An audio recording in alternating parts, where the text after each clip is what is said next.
Hello friends. तो आज हम करेंगे प्रोसेस ऑफ अकाउंटिंग। देखिए, हमने अकाउंटिंग का मीनिंग देख लिया, डेफिनेशन देखी थी हमने अकाउंटिंग की, उसके बाद उसके बेसिक टर्म्स देख लिए, ऑब्जेक्टिव्स देख लिए हमने। तो अब हम करेंगे process of accounting. Means accounting हमने ये तो पता कर लिया कि अकाउंटिंग होती है, कैसे होती है। अब पूरा प्रोसेस उसका वन बाय वन उसके बारे में हम पढ़ेंगे स्टेप्स टू स्टेप। तो फर्स्ट स्टेप क्या है अकाउंटिंग का, वो तो हमें डेफिनेशन से ही पता चल गया था। देखो, पहला स्टेप क्या है, identify the business transactions and events. That means सबसे पहले ये पता करना कि हमारे बिजनेस में ट्रांजेक्शन्स हुई हैं। देखो, ट्रांजेक्शन का आपको मीनिंग पता है क्योंकि हमने बेसिक टर्म्स में हम कर रखा है कि ट्रांजेक्शन्स क्या होती है। जब भी हम कोई दो एंटिटीज आपस में कुछ गुड्स या सर्विसेज का एक्सचेंज करती हैं तो वो उसे हम कहते हैं ट्रांजेक्शन्स कहते हैं। तो जो भी अपने बेसिक टर्म्स अभी पढ़ लिए हैं तो हम ये मानकर चलेंगे आगे कि वो बेसिक टर्म्स आपको लर्न हो गई हैं। अगर फिर भी आपको कोई प्रॉब्लम है तो आप पीछे कोई भी वीडियो आपको जिसमें भी प्रॉब्लम है उस वीडियो को दोबारा से देख सकते हैं और अपने डाउट्स क्लियर कर सकते हैं।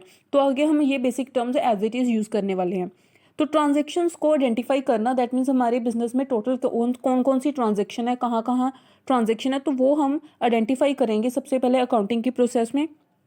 आइडेंटिफाई करने के बाद सेकंड स्टेप हमारा क्या होगा, measuring the identifying transactions and events. Measure करना, ये भी हमने डेफिनेशन से देखा था कि हमें ये तो पता चल गया कि हमारी इनकम्स और हमारे जो एक्सपेंसेस हैं वो किन किन जगह पर हो रहे हैं, यानी कि हमने उन जगह को आइडेंटिफाई कर लिया। लेकिन अब हम उन्हें क्या करेंगे, मेजर करेंगे in the terms of money. जिस भी कंट्री की जो भी करेंसी होगी वो उसमें उसको मेजर करेंगे। अब इंडिया की जो है वो है रुपीज़, तो हम इसको किस में करेंगे, रुपीज़ में मेजर करेंगे।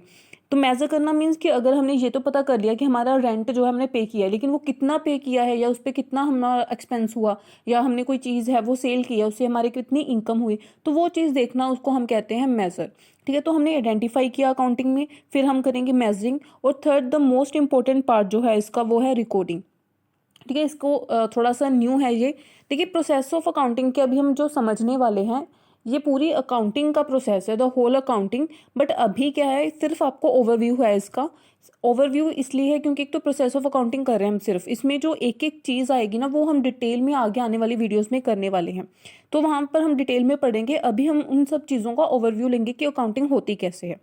तो रिकॉर्डिंग जो है, देखो रिकॉर्ड हमने ये देख लिया कि कहाँ खर्चा हुआ, कितना हुआ, वो भी मेजर कर लिया। अब हम उसको रिकॉर्ड करेंगे। रिकॉर्ड करना क्यों ज़रूरी है, एक तो हमें इतनी सारी ट्रांजेक्शन्स होती हैं बिजनेस में, ऐसे तो है नहीं कि हमें सभी ट्रांजेक्शन्स ऐसे ही याद रहेंगी दिमाग में, तो उन्हें रिकॉर्ड करना रखना पड़ता है ताकि हमें सही टाइम पे जो इन्फॉर्मेशन जितनी चाहिए वो हमें मिल सके। प्लस रिकॉर्ड करना ज़रूरी है और सिस्टमेटिकली रिकॉर्ड करना ज़रूरी है। ये नहीं कि ट्रांजेक्शन जब हो रही हैं कोई कहीं पे है कोई कहीं पे रिकॉर्डेड है, तो ऐसे इतने सारे अगर हम सिस्टमेटिकली उसको रिकॉर्ड नहीं करेंगे तो फिर बिजनेस में उसको ढूंढना, उससे प्रॉफिट निकालना, उससे लॉस निकालना, उसके बारे में उसको देखकर अपनी बिजनेस की फाइनेंशियल पोजीशन को देखना, वो सब मुश्किल हो जाएगा। तो इसीलिए रिकॉर्डिंग जो होती है, एक तो रिकॉर्ड करना ताकि हमें फ्यूचर में आने वाले टाइम में हम उसको देखकर अपने डिसीजंस ले सकें, प्लस उसको सिस्टमेटिकली रिकॉर्ड करना ताकि वो किसी के काम आ सके। अगर हम इसको सिस्टमेटिकली रिकॉर्ड नहीं करेंगे तो डेफिनेटली वो किसी के काम के नहीं है, फिर रिकॉर्ड करने का भी कोई फ़ायदा नहीं हुआ। तो रिकॉर्डिंग जो है सिस्टमेटिकली ऑर्डरली हम उसको क्या करते हैं, रिकॉर्ड करते हैं। जैसे डेट वाइज हम उसको रिकॉर्ड करते हैं कि जिस दिन की जो ट्रांजेक्शन्स हैं हम उसे वैसे ही रिकॉर्ड करें। क्लियर। अब इसमें एक वर्ड है जर्नल, दैट मीन्स हम उसको रिकॉर्ड करते हैं जिस बुक में हम उन सब ट्रांजेक्शन्स को रिकॉर्ड करेंगे उसको कहते हैं जर्नल। ठीक है, जिस बुक पर हम इनको रिकॉर्ड करते हैं, ये एक बिजनेस टर्म है जर्नल। तो जर्नल में हम क्या करते हैं, जर्नल बुक में उन सब ट्रांजेक्शन्स को नोट किया जाता है।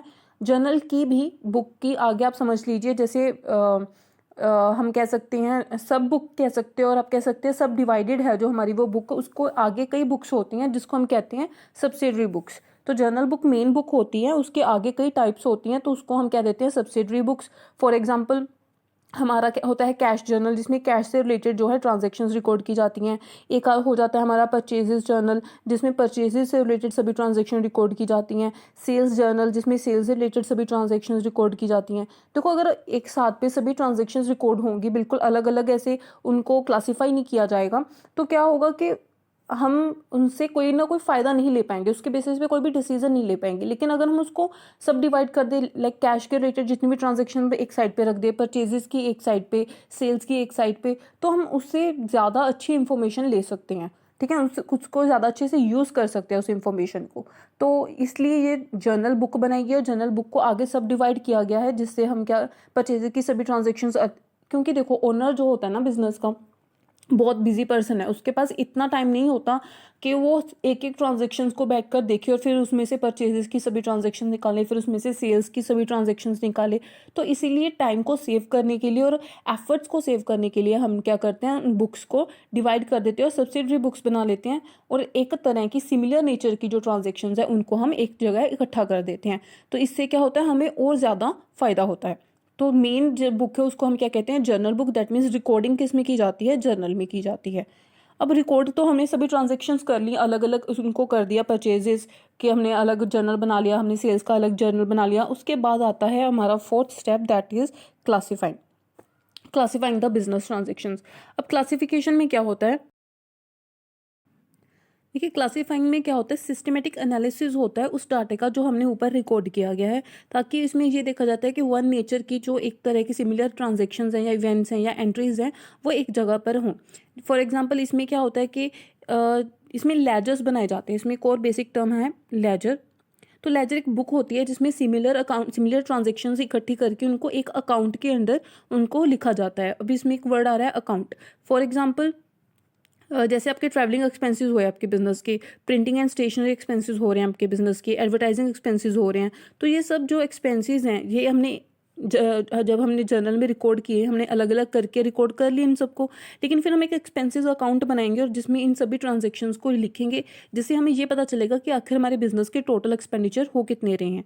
तो दैट मीन्स जब हम एक एक एंट्री की फॉर्म में लिखते हैं, एक ट्रांजेक्शन की फॉर्म में लिखते हैं, तब हम जर्नल में लिखते हैं उसकी एंट्रीज डालकर, ठीक है। लेकिन जब उन्हीं को हम सिमिलर नेचर के ट्रांजेक्शन्स को इकट्ठा करके उनको एक अलग हेड के अंदर डाल देते हैं, जैसे एक्सपेंसेस, ये एक हेड हो गया, ठीक है ना, एक्सपेंसेस अकाउंट बना दिया, तो उसको कहते हैं हम लेजर। वो लेजर बुक में किया जाता है। तो जर्नल में हम सभी ट्रांजेक्शन्स, एक तरह की ट्रांजेक्शन्स एक साइड पे इकट्ठा करते हैं, एक तरह की ट्रांजेक्शन्स को हम एक जगह पे इकट्ठा कर लेते हैं, लेकिन एक एक ट्रांजेक्शन वहाँ पे नोट होती है। लेकिन लेजर में क्या किया जाता है, उन्हीं ट्रांजेक्शन्स को इकट्ठा करके एक हेड के अंदर रख दिया जाता है और उस हेड को क्या दिया जाता है, अकाउंट। जैसे फर्नीचर हमने लिया, तो फर्नीचर के रिलेटेड जितनी भी ट्रांजेक्शन हमारे बिजनेस ने की, चाहे वो लिया, दिया, बेचा, नया खरीदा, कुछ भी किया, तो वो सब ट्रांजेक्शन्स को एक जगह पे इकट्ठा करके उसको एक हेड यानी कि फर्नीचर अकाउंट के अंदर रख दिया जाएगा। और उसका जो है उसको क्या क्या कह सकते हैं, हम लेजर कह सकते हैं। उस बुक को क्या कहेंगे, लेजर। तो जर्नल में क्या हुआ, रिकॉर्डिंग हुई, लेजर में हमने उसको क्या किया, क्लासिफाई कर दिया। अब हमने सब लेजर्स बना लिए, ठीक है, फर्नीचर अकाउंट बना लिया, उसमें हमने देखा कि इतना इतना फर्नीचर हमने लिया, इतना इतना फर्नीचर हमें दिया। लास्ट में हम अपना बैलेंस देखेंगे कि कितने का फर्नीचर है जो हमारे पास अभी बचा हुआ है। ऐसे ही हमने एक एक्सपेंसेस अकाउंट बना लिया, तो उसमें हम देखेंगे ये एक्सपेंसेस हमने पे किए, तो हम नीचे टोटल देखेंगे कि हमने पूरे अपने बिजनेस में कितने एक्सपेंसेस पे किए। इसी तरह हम एक सेल्स अकाउंट बना लेंगे जिसमें हम हर तरह की सेल्स को रिकॉर्ड करेंगे और देखेंगे हमारी टोटल सेल्स लास्ट में कितनी हुई। तो मतलब लेजर में क्या किया जाता है, टोटल देखा जाता है, टोटल बैलेंसेस हम अकाउंट बना के सभी ट्रांजैक्शंस को एक जगह पर रख कर, तो उसको लास्ट में हम एक उसका टोटल देखते हैं कि उस लास्ट में हमारे पास बैलेंस कितना बचा है, ठीक है। उसमें टोटल निकाला जाता है। जर्नल में वो टोटल नहीं निकाला जाता, लेजर में हम वो टोटल देखते हैं। जैसे हमने परचेजेस की, तो एक तरह पे हम सब परचेजेस रिकॉर्ड कर लेंगे और साथ लास्ट में हम उसका टोटल करके देखेंगे कि टोटल परचेजेस हमारी बिजनेस की कितनी हुई। इसी तरह हम एक कैश अकाउंट बनाएंगे, तो उसमें सब रिकॉर्ड करेंगे कि कहाँ से कैश आया और कहाँ पे कैश गया, और लास्ट में टोटल देखेंगे कि हमारे पास टोटल लास्ट में कितना कैश बचा हुआ है। तो इसमें लेजर में क्या होता है, लेजर में हम डिफरेंट हेड्स के अकाउंट बनाते हैं और लास्ट में उसके बैलेंसेस देखते हैं, ठीक है। इसमें बैलेंस काउंट किया जाता है। तो ये तो हो गया क्लासीफाइंग। अब उसके बाद और इम्पॉर्टेंट है हमारे पास स्टेप, फिफ्थ स्टेप है जो हमारा समराइजिंग द बिजनेस ट्रांजेक्शन्स। अब इसमें क्या होता है कि हमने बहुत सारे अकाउंट, पहले तो ट्रांजैक्शंस बहुत सारी होती हैं एक बिजनेस की, ठीक है। उसके बाद फिर लेजर अकाउंट्स, हमने उसके हेड्स बना लिए और उसके टोटल्स देख लिए। अब हमने जो अकाउंट बनाया, एक हेड बनाया जिसमें बहुत सारी ट्रांजैक्शंस, हमने एक तरह के ट्रांजैक्शंस को रिकॉर्ड करके रखा हुआ है। हमारे पास परचेज अकाउंट भी है, हमारे पास सेल्स अकाउंट भी है, हमारे पास एक्सपेंसेस अकाउंट भी है, हमारे पास परचेजेस अकाउंट भी है, कैश अकाउंट भी है। तो इस तरह बिजनेस के बहुत सारे अकाउंट्स हो जाते हैं और लास्ट में उनके टोटल देखे जाते हैं, बैलेंस देखे जाते हैं कि इसका कितना बचा है। तो इतने सारे अकाउंट्स हो गए। तो अब अगर कोई भी ओनर जो है उसको डिसीजन लेना है तो वो क्या करेगा, इतने सारे अकाउंट्स लेकर बैठ जाएगा, इतने सारे हेड्स लेकर बैठ जाएगा, फिर तो बहुत ज़्यादा जो है उसके पास सामान हो जाएगा देखने के लिए, और इतना तो उसके पास टाइम भी नहीं होता, और ना ही कोई अच्छा डिसीजन उसमें से वो ले पाएगा। तो इसको और सिंप्लीफाई करने के लिए हम क्या करते हैं, हमें क्या देखना है, टोटल बैलेंस के ऊपर देखना है। अगर हम सिर्फ हमारा जो फोकस है वो बैलेंसेस की तरफ है कि किसका कितना बैलेंस है हमारे पास, तो क्यों ना हम सिर्फ बैलेंस बैलेंस उठा लें उन सब में से, राइट। हर एक अकाउंट का एक बैलेंस अमाउंट निकाल लें और लिख लें कि सेल्स का इतना बैलेंस है, परचेजेस का इतना बैलेंस है, एक्सपेंसेस का इतना बैलेंस है, और जो है कोई इनकम है तो उसका इतना बैलेंस है, कोई फर्नीचर है तो उसका इतना बैलेंस है, कोई मशीनरी है तो उसका इतना बैलेंस है। तो वो सब बैलेंसेस निकाल लें, सिर्फ बैलेंस हम उठाकर एक जगह पर लिख लें तो वो और ज़्यादा आसानी हो जाएगी उसको समझने के लिए, अकाउंटिंग के प्रोसेस को करने के लिए। तो इसको कहते हैं समराइजिंग, ठीक है। और जिस टेबल पर हम सभी बैलेंसेस इकट्ठा करके लिख लेते हैं उनको कहते हैं ट्रायल बैलेंस, उनको हम कहते हैं ट्रायल बैलेंस। तो ट्रायल बैलेंस में क्या होता है, हम बिजनेस ट्रांजैक्शन को समराइज करते हैं। समराइज करने का मतलब कि हम ये देखते हैं कि लास्ट में सिर्फ बैलेंसेस हम देखते हैं कि किसका लास्ट में हमारे पास कितना बैलेंस है, राइट। तो इसमें क्या होता है कि क्लासिफाइड डाटा को जो ऊपर हम क्लासिफाई कर चुके हैं एक एक हेड में, उसके सिर्फ बैलेंसेस उठाकर ट्रायल बैलेंस बनाया जाता है और उसको समराइज किया जाता है। और फिर ट्रायल बैलेंस की ही हेल्प से हम आगे इनकम स्टेटमेंट्स बनाते हैं और आगे बैलेंस शीट्स बनाई जाती हैं। तो ये हम डिटेल में जब ट्रायल बैलेंस करेंगे, इनकम स्टेटमेंट करेंगे, जब बैलेंस शीट करेंगे तो वहाँ डिटेल में पढ़ेंगे कि इनमें क्या होता है, कैसे बनती हैं चीज़ें। अभी सिर्फ ओवरव्यू है कि जर्नल में एंट्रीज हम डालते हैं, रिकॉर्ड करते हैं, लेजर में हम अकाउंट हेड बनाया जाता है, ट्रायल बैलेंस में उसमें से जो टोटल निकालते हैं वो टोटल्स इकट्ठा करके हम ट्रायल बैलेंस में लिखते हैं, और ट्रायल बैलेंस की हेल्प से हम आगे इनकम स्टेटमेंट और बैलेंस शीट बनाते हैं। तो यहाँ तक तो हो गए हमारे 5 steps, identifying, measuring, recording, classifying and summarising. अब देखते हैं इसका 6 स्टेप। देखो समराइजिंग तक तो हो गया, अब इसको एनालाइज करना है। एनालाइज करने का मतलब क्या है कि हमने बैलेंस शीट में जो आइटम्स डाल ली, यहाँ पे हमने लास्ट में क्या बनाया, बैलेंस शीट बनाया था ना, जिसमें हमने सभी अपनी लायबिलिटीज, सभी अपने एसेट्स रिकॉर्ड किए थे। अब आपको पता है लायबिलिटीज एसेट्स क्या है, अगर नहीं पता तो आप बेसिक टर्म्स वाली वीडियोस में जाकर उसको देख सकते हो। देखो हमने लायबिलिटीज लिख ली, हमने एसेट्स लिख ली बैलेंस शीट में कि क्या होती हैं, उसके बाद उनका रिलेशन देखना। एनालिसिस में हम क्या करते हैं, एनालिसिस करते हैं उसका कि उसका क्या रिलेशन है।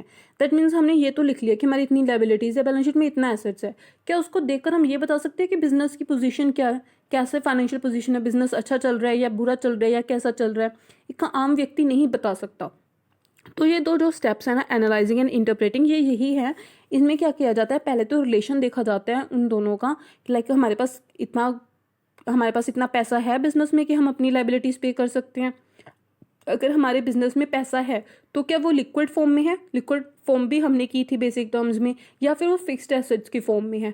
अब इसमें क्यों देखना ऐसा, देखो जो फिक्स्ड एसेट के फॉर्म में होगा पैसा वो तो हमारा ब्लॉक है, ठीक है। ऐसे तो है नहीं कि आज हमें पैसे की जरूरत है और हमने ऐसे खड़े खड़े अपनी लैंड और बिल्डिंग बेच दी, ऐसे तो नहीं कर सकते।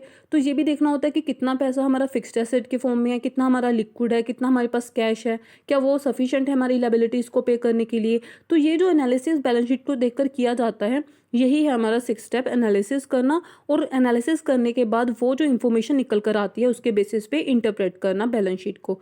इंटरप्रेट करने का मतलब ये होता है कि ये बताना जो एनालिसिस करके ऊपर निकला है उसको लिखना कि इसके बेसिस पे जो रिलेशनशिप हमने ऊपर देखा है वो कैसा है। वो हमारी लिक्विड पोजीशन के बारे में बताते हैं, इंटरप्रिटेशन करना कि हमारे बिजनेस की लिक्विड पोजीशन कैसी है। दैट मीन्स हमारे बिजनेस में लिक्विड कैश कितना है जो कि हमारे हाथ में कैश फॉर्म में है। लिक्विड को फॉर्म का मतलब जो कैश फॉर्म में और इजीली कन्वर्ट किया जा सकता है कैश फॉर्म में। या हमारे बिजनेस में फिक्स्ड एसेट्स कितने हैं, या हमारे बिजनेस में कैपिटल कितनी है। तो वो सभी इंफॉर्मेशन को इंटरप्रेट करना, मतलब उस इंफॉर्मेशन को बैलेंस शीट से निकालना, उसे कहते हैं इंटरप्रिटेशन। उसके बाद लास्ट आ जाता है कम्युनिकेशन। तो जब हमने इंफॉर्मेशन निकाल ली, हमने इंफॉर्मेशन समझ ली, बैलेंस शीट को देखकर उनके रिलेशनशिप्स को समझ लिया, तब वो इंफॉर्मेशन हम क्या करते हैं, उनके यूजर्स को कम्युनिकेट करते हैं। तो वो simple balance sheet banana is not sufficient, क्योंकि बैलेंस शीट बनाकर रख दी वो तो अकाउंटेंट ने बना दी, लेकिन जो इंटरेस्टेड यूजर्स होते हैं वो तो कॉमन मैन होता है, जैसे कस्टमर हो गए, हमारे शेयर कंपनी के ओनर्स हो गए, शेयर होल्डर्स हो गए। तो वो नहीं समझ सकते सिर्फ बैलेंस शीट को देखकर कि बिजनेस की पोजीशन कैसी है। उनको ऐसे समझ में नहीं आ सकता कि हाँ उनको उनका पैसा वापस मिलेगा नहीं मिलेगा, बिजनेस जो है वो प्रॉफिट में जा रहा है, लॉस में जा रहा है, कैसा है। तो उनको समझने के लिए, उनको समझाने के लिए ही इंटरप्रेटिंग की जाती है, यानी कि एनालिसिस की जाता है बिजनेस का, बैलेंस शीट का, बिजनेस ट्रांजैक्शन का। तो फिर वो इंटरप्रिटेशंस ही उनको कम्युनिकेट की जाती हैं।